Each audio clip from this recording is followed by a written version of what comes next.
आज कैसन बड़ा उदास मन बैठल हो। का बताई हो तुमसे बतौले में कुछ मिली का? तनी बतावा ना, सुन ले कुछ बोले बतियौले से दुख हर जाला। केहू ना पूछत रहे, जब तू पूछत हो तला सुना। सुनावा। अरे सोरा हो सिंगारवा सजाता नाई के, परदेसिया बला मुआ बुझत नाई के।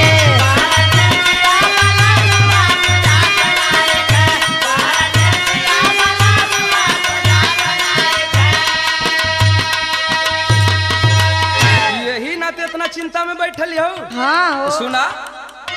सोरा हो सिंगारवा सवार जाई, भौजिता का हमारी वारिया हम तार जाई।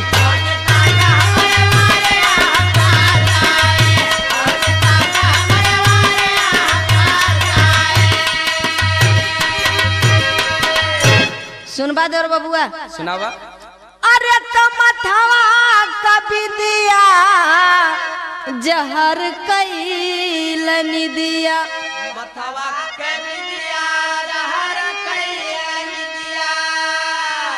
केतना सटाई सटात नाई के, परदेसिया बला मुआ बुझत नाई के।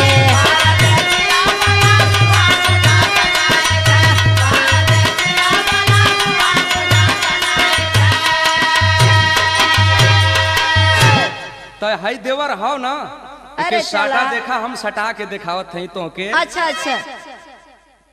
अरे पीएम परदेश बाटे हाई लगवा देवरवा।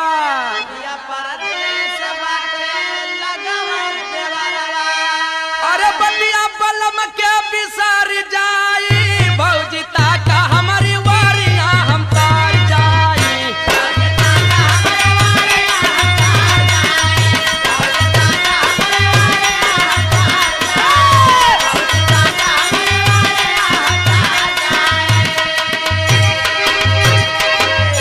एक के दुख नन बा हो। कई गो दुख का।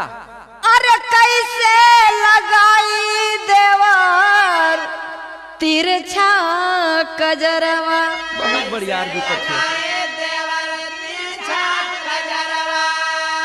दिक्कत ना हो।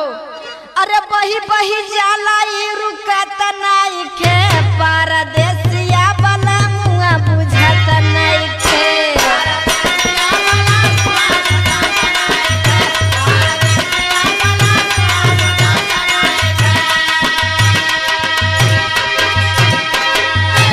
अरे जब से लगवलू भौजी तिरछा कजरवा।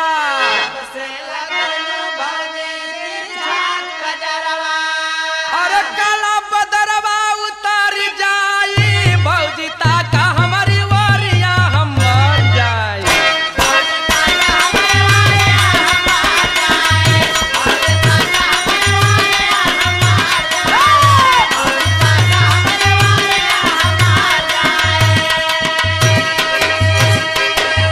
देखा हम भौजाई हैं तो कि हम कैसन बात बोले के ना चाहत रहे। कौन गलत बात बोल दिली हो। अरे ऐसे ना बोला देवर, लागी जाले बतिया।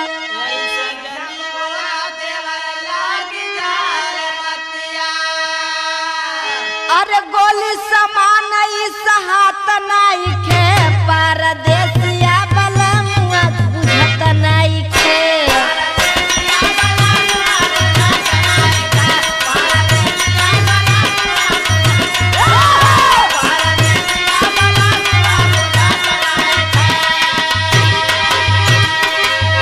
तो हर दुख भौजी हमसे देखल ना जाता। अरे कितना दुख है, का कहते हो कि बोले का जरूरत है? हमारे एक ठे बात सुना। बतावा। अरे अच्छा भौजी आवा तो हर गोड़वा